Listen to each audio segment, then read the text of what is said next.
Welcome to the Genius Factory. Enjoy the video. You start by checking the model number and preparing the panel. This matters because menus vary across Bosch series. Once done, cut power at the breaker or unplug and wait 30 seconds to clear volatile memory. Make sure the oven display is blank before restoring power, because a clean boot often exits safe mode.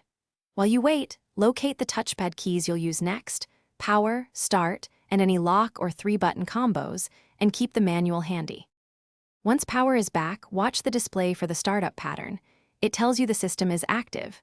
You then use the touchpad sequence, often a long press or a 3-button combo, to enter settings.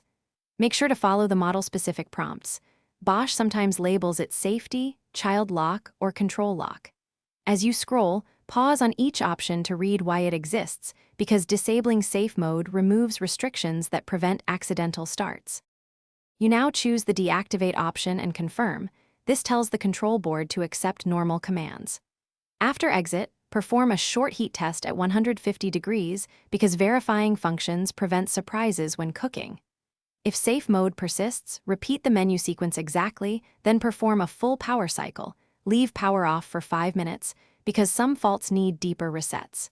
If the oven still stays locked, call Bosch support.